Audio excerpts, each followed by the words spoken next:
ये सिंहासन है चमत्कारी,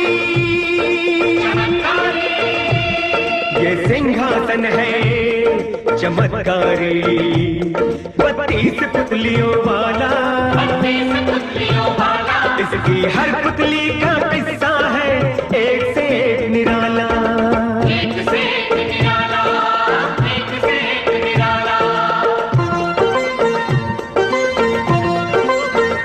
बड़ी दिलचस्प है बच्चों पुरानी ये कथा माला, बड़ी दिलचस्प है बच्चों पुरानी ये कथा माला। इसमें हर बार मिलेगा तुम्हें मनोरंजन का मसाला, मनोरंजन का मसाला। सिंहासन 32, सिंहासन 32, सिंहासन 32। राजा भोज के दरबार में एक दिन। हाँ, तो ब्राह्मण महाशय कहिए, आप क्या कहना चाहते हैं? महाराज, मुझे पाटलिपुत्र के महाराजा ने एक बार प्रसन्न होकर 4 बहुमूल्य रत्न दिए थे। अच्छा? मैंने वे अपने मित्र सुनार को दिए थे कि यहाँ आकर मेरी पत्नी को दे दो। इस पर इतना विश्वास था तुम्हें? हाँ महाराज, और यही उसे भूल हुई। ये सुनार मेरा बचपन का मित्र है, पड़ोसी भी है। इस पर मैंने विश्वास किया, सोचा 4 रत्न मेरी पत्नी को लाकर दे देगा। और अब तुम्हारा ये कहना है कि इसने वह रत्न तुम्हारी पत्नी को नहीं दिए? तुम्हें नहीं दिए वह रत्न? नहीं महाराज, रत्न देना तो दूर, इसने मुझे ये तक नहीं बताया कि पाटलिपुत्र में ये मेरे पति से मिला था। ये झूठ कहती है महाराज, तुम चुप रहो। एक बात बताइए ब्राह्मण देवता, जब कुछ ही दिनों बाद आप स्वयं घर लौटने वाले थे तो आपने यह रत्न इसके हाथ क्यों भेजे? तब मुझे नहीं पता था कि मैं इतनी जल्दी घर लौट सकूंगा। छोटे राजकुमार की शिक्षा बाकी थी और मुझे विश्वास भी नहीं था कि पाटलिपुत्र के महाराज मुझे इतनी शीघ्र जाने देंगे। चलो मान लेते हैं। हाँ तो सुनार जी, इस ब्राह्मण ने जो तुम्हारा बचपन का मित्र है आपको पाटलिपुत्र में 4 रत्न दिए थे? हाँ महाराज, दिए थे, और मैंने वो 4 रत्न अपने दिए वचन के अनुसार यहाँ आकर इनकी पत्नी को दे दिए।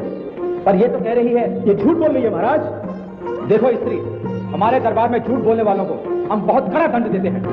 मैं सच कह रही हूँ महाराज, इस सुनार ने मुझे 4 तो क्या, एक भी रत्न नहीं दिया। समझ में नहीं आता तुम दोनों में कौन झूठा है और कौन सच? ये ब्राह्मण पति पत्नी झूठ बोल रहे हैं महाराज। 4 रत्न पा लेने के बाद अब ये दोनों मुझे फंसा रहे हैं। हो सकता है इस स्त्री ने अपने पति की अनुपस्थिति में ये रत्न किसी और को दे दिए और पति के लौटने पर झूठे बहाने बना रही। ये मुझ पर झूठे लांछन लगा रहा है महाराज। हमें प्रमाण चाहिए सुनार। इतने बहुमूल्य रत्न ब्राह्मण की पत्नी के सामने सौंपते समय तुम्हारे पास कोई साक्षी, कोई प्रमाण है?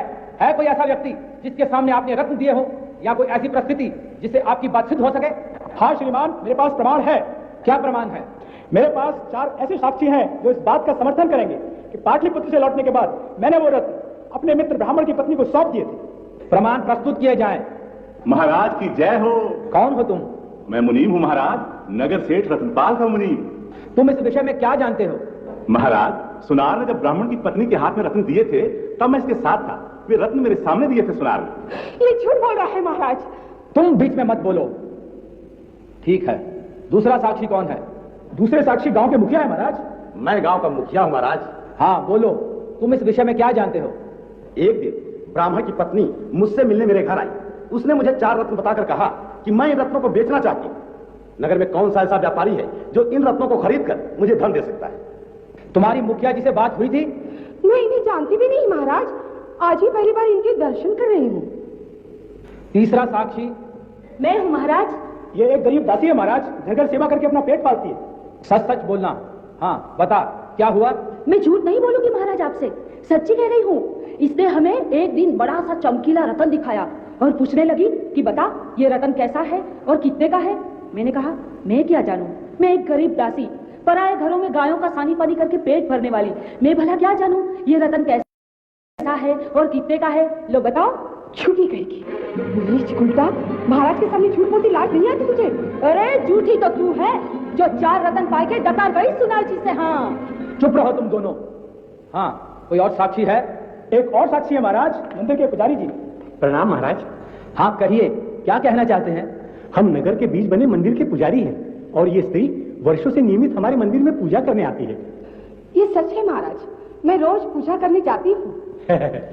एक दिन ये स्त्री बड़े प्रसन्न मन से मंदिर में आई और प्रभु को बड़ी पूजा चढ़ाई। ये बोली कि आज पाटलिपुत्र से मेरे पति के कुशलता का समाचार आया है। तो पति के भेजे 4 रत्न चढ़ाए और प्रभु को प्रणाम किया। तूने मंदिर में जाकर बड़ी पूजा की थी? यदि ये सुनार पाटलिपुत्र से लौटकर मेरे पति के कुशल क्षेम के समाचार देता तो मैं मंदिर में जाकर धूमधाम से अवश्य पूजा करती महाराज, और ये रत्न मुझे देता तो मैं इसे अवश्य प्रभु के चरणों में चढ़ाती। ये झूठ बोल रहे हैं। सब झूठ बोल रहे हैं। ये नगर सेठ के ये मुनीम, गांव के मुखिया और ये मंदिर के पुजारी और ये गरीब स्त्री सब झूठ बोल रहे हैं। हाँ महाराज, ये सब झूठ बोल रहे हैं। सुनार ने लालच में आकर मेरे 4 रत्न गायब कर दिए, मेरे साथ विश्वासघात किया है। और अब ये 4 झूठे गवाह खड़े करके आपको, आपके दरबार को धर्म ले जा रहा है, धोखा दे रहा है। रानी साहब, आप सही न्याय करके मेरे रत्न वापस दिलाइए। वे कीमती रत्न मेरे पूरे जीवन की कमाई है, वो नहीं रहे तो मैं सही कर नहीं रहूंगा। मैं आपकी शरण में हूँ, न्याय कीजिए राजा। विचित्र समस्या है, सचमुच बड़ी कठिन गुत्थी है।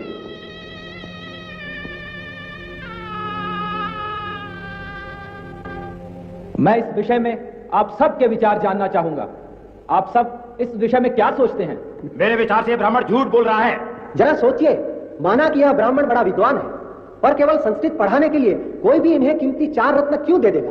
अरे यदि सुनार को झूठ ही बोलना होता तो वो ये भी कह सकता था कि पाटलिपुत्र में मुझे ब्राह्मण ने कोई रत्न दिए ही नहीं। जरा सोचिए तो, ये मुनीम जी, गांव के मुखिया, मंदिर के पुजारी जी, इतने प्रतिष्ठित लोग झूठ क्यों बोलेंगे? और ये गरीब दासी, इसका क्या स्वार्थ?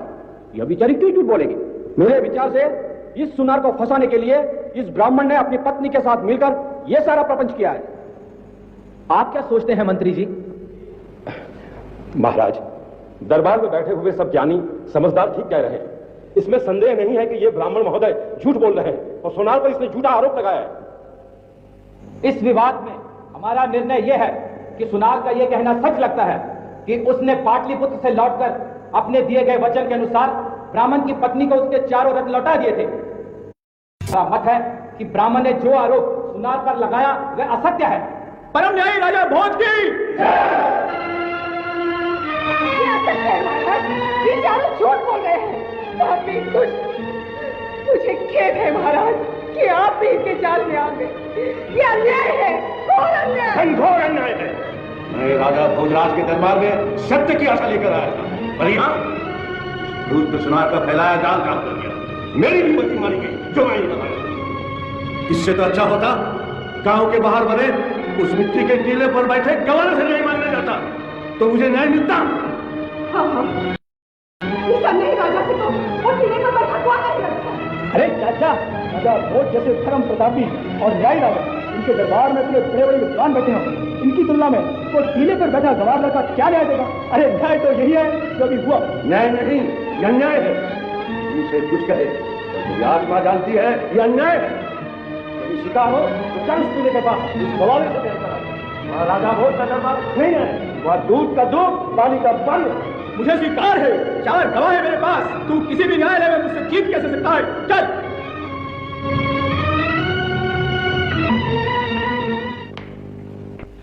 ये क्या सुन रहा हूं मैं? ये कौन सा टीला है? ये कौन सा ग्वाला है? किसका न्याय हमसे अधिक बड़ा है? कहां गए हैं सब लोग? महाराज, आपसे बढ़कर तो कोई क्या न्याय करेगा, परंतु पिछले दिनों से नगर से दूर एक गांव में विचित्र घटना हो रही है। वहां एक अनपढ़ भोला गरीब ग्वाला है।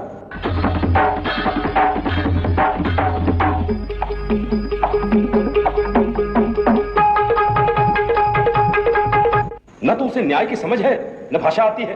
गांव के बाहर एक मिट्टी का ऊंचा सा टीला है। वह ग्वाला उस टीले पर चढ़कर एकदम बदल जाता है, भाषा बदल जाती है। तब वह न्याय करता है, खरी खरी और सच बात बोलने लगता है।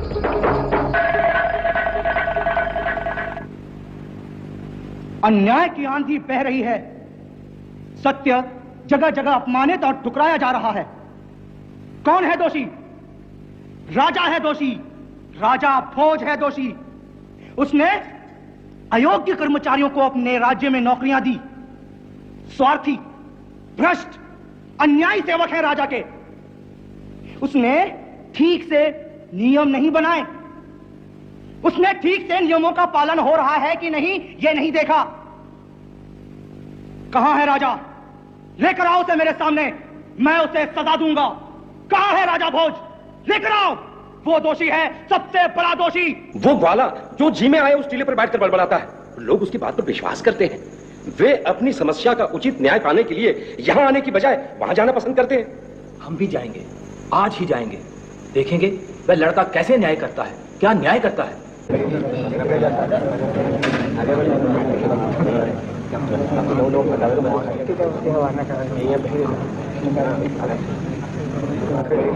उसी समस्या पर विचार कर रहा है ग्वाला जो उस दिन आपके सामने थी। हाँ, तो तुम चारों हो गवाही देने वाले। ठीक, तुम लोगों ने इस ब्राह्मण की पत्नी के पास वो रत्न देखे थे या बिना देखे ही गवाही देने आ गए? ऐसा करो, तुम सब उस पेड़ के पास जाकर खड़े हो जाओ। मैं एक एक को बुलाऊंगा, तब आना। जाओ। मुनीम जी जरा रुको, यहाँ आओ। ब्राह्मण की पत्नी को वो चारों रत्न सुनारने दे दिए थे? हाँ, मेरी आंखों के सामने। जरा बताएंगे वे रत्न कितने बड़े थे, कैसे थे? इतने बड़े, 6 कोने थे उसके। रंग कैसा था उन रत्नों का? नीला।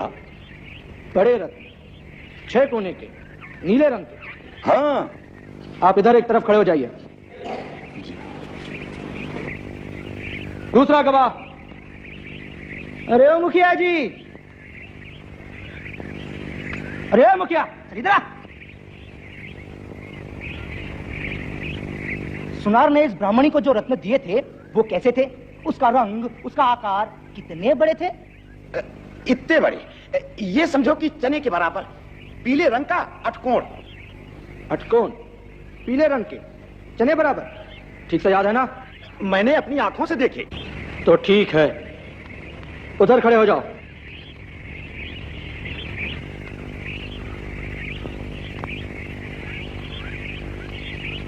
आजा आजा। तू आजा।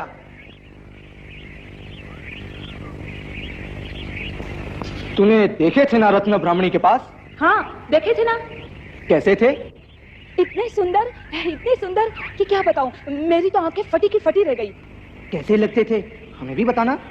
ये बड़े बड़े लाल रंग के, जैसे बड़े बड़े बेर होते हैं ना, लाल, एकदम गोल मटोल। चल वहां खड़ी हो जा।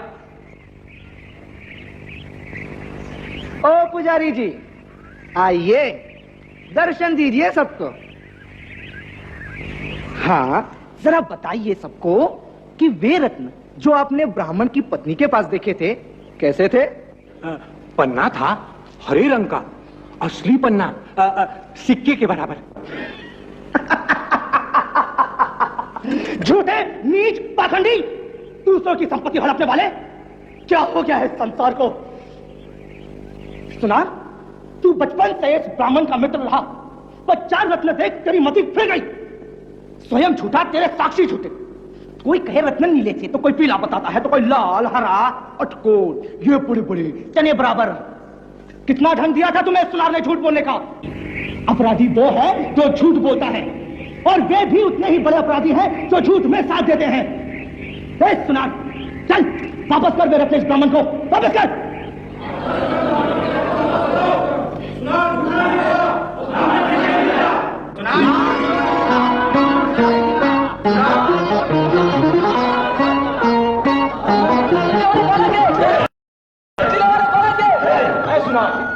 रुको राज, हाँ, ग्वाले ने न्याय तो कर दिया पर दंड तुम्हें नहीं दिया। वह यह गरीब ग्वाला नहीं दे सकता, पर हम दे सकते हैं। मंत्री जी, कल इसे हमारे सामने प्रस्तुत करें, कड़े से कड़े दंड के लिए। वाह,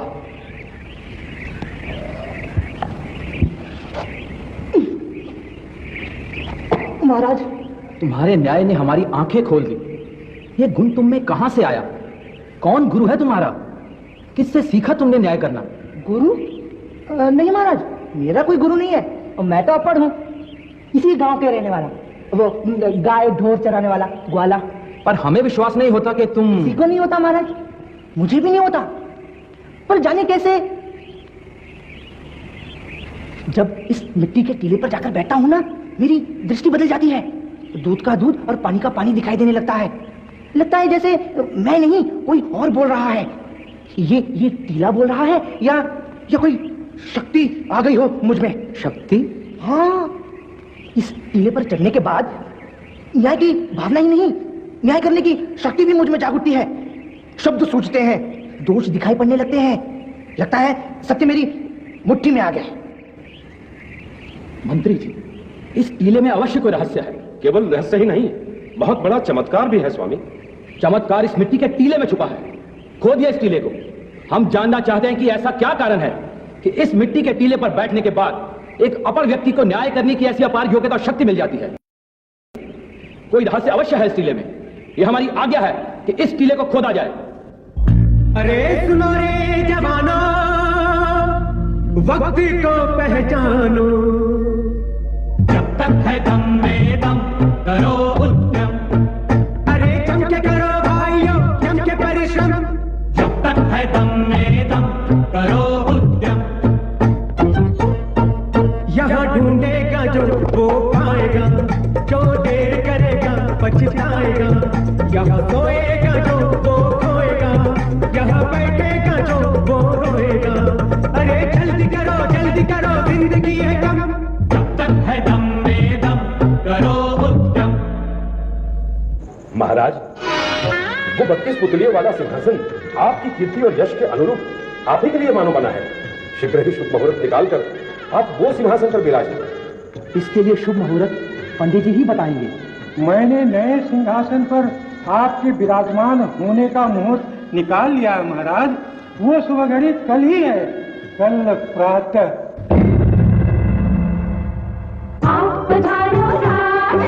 अभिनंदन, शुभ दिन है ये पावन, अभिनंदन।